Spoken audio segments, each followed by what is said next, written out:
Have you ever wondered how early you'd have to wake up just to survive on a 19th century farm?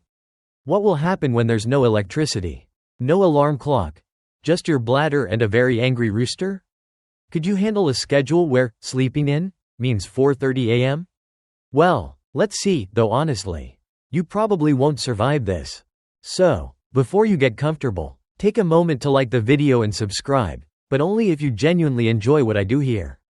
Watch until the end, because every detail will leave you speechless.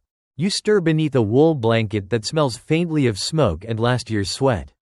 The air is freezing. You can see your breath hover above you. There's no insulation, no central heat, just your body and that fading ember in the hearth. Your mattress? A lumpy sack of straw. And yes, mice probably live in it too. You slide out of bed into your stiff, scratchy underclothes, pull on layers of linen and wool, and fumble in the dark for your boots. Outside, it's still pitch black, but the animals don't care about sunrise, they're hungry. You light a candle stub and shuffle out, careful not to trip over the chamber pot.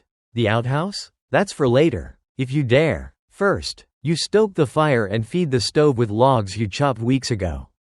Your fingers go numb just getting the kettle on.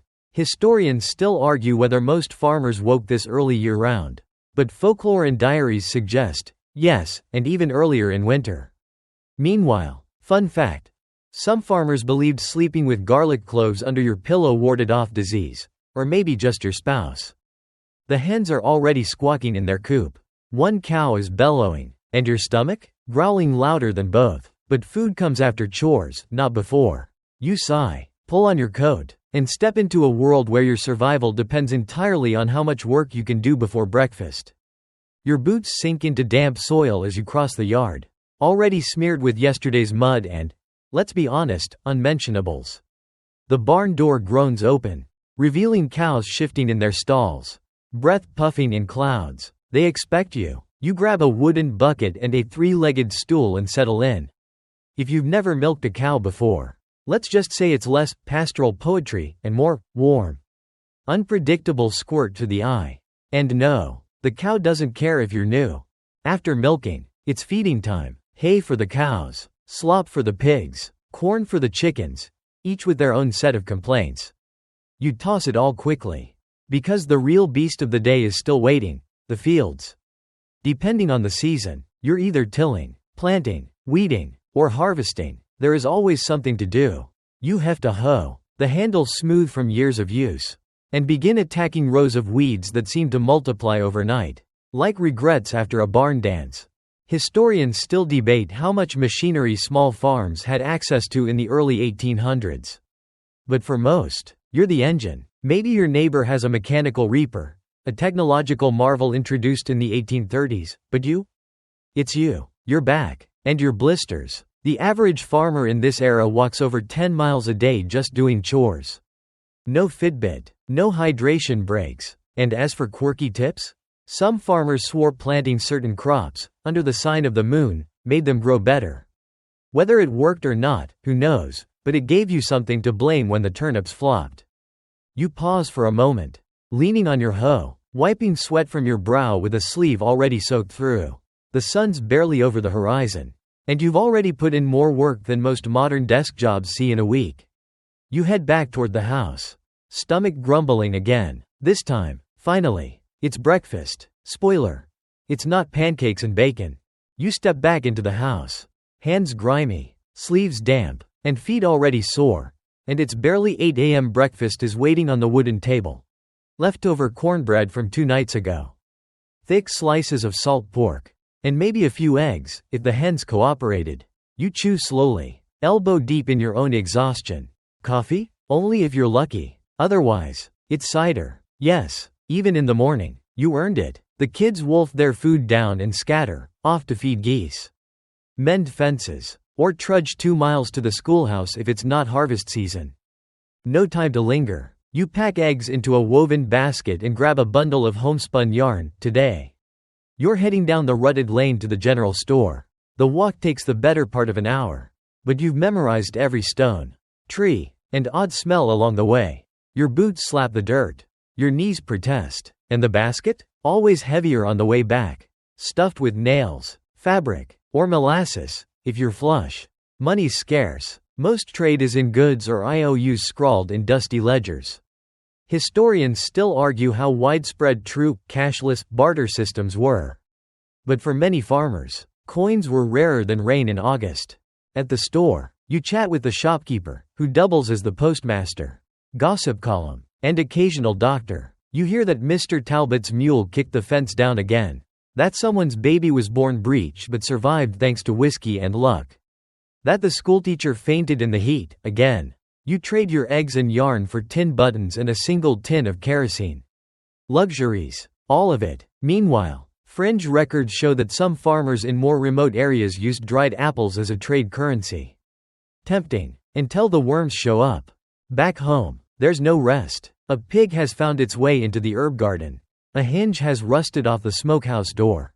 A storm is rolling in and half the firewood still needs splitting. You sigh, roll up your sleeves again, and wonder, just briefly, what it would feel like to lie on a couch. Too bad you don't own one.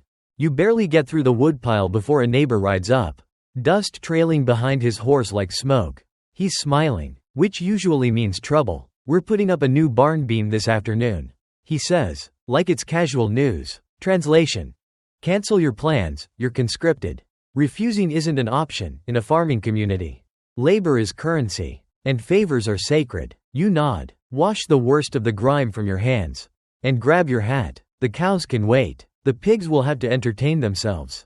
You walk down the path through fields humming with crickets, past wildflowers and the occasional snake you pretend not to see. The neighbor's property smells of fresh-cut lumber and sweaty optimism. Already, half a dozen men are hoisting timbers while women set out jugs of vinegar water and baskets of biscuits. Kids dart between legs like feral cats. There's laughter, swearing, and someone playing a fiddle off-key.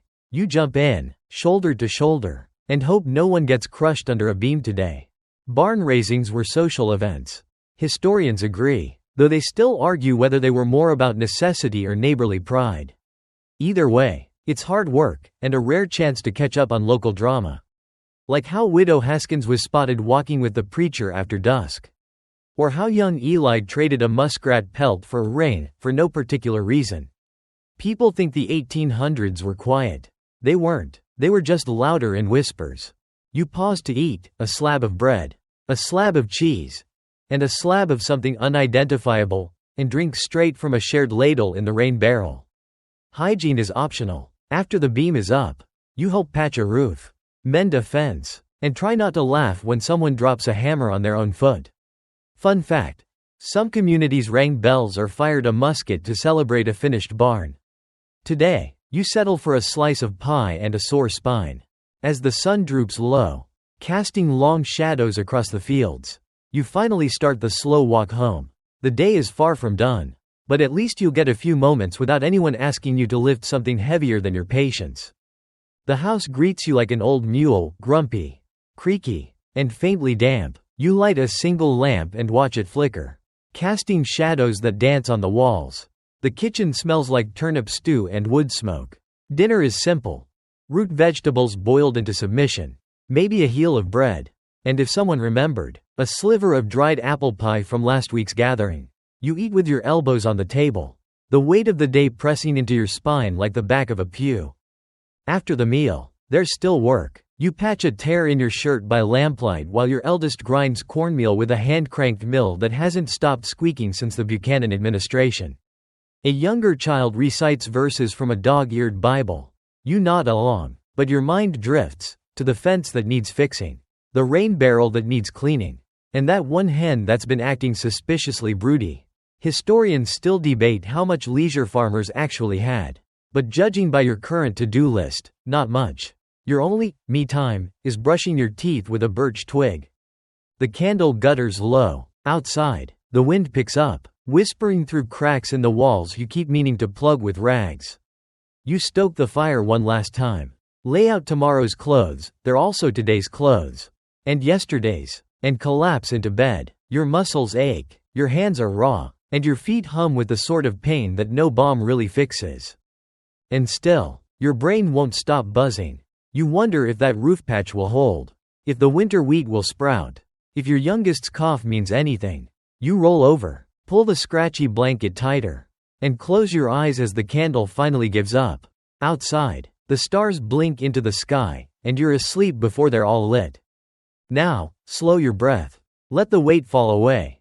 The fire crackles low, and the shadows soften. You've earned your rest, every blister, every splinter, every sigh. In this world of silence and soil, even the wind seems to whisper gently. Let the old wood creak. Let the candle fade. Tomorrow will come soon enough. What do you think about this topic? Don't hesitate to share your thoughts in the comments below. Subscribe to the channel, and hit the bell to stay updated on our latest videos. We'd love to hear from you. For now, goodbye and see you next time.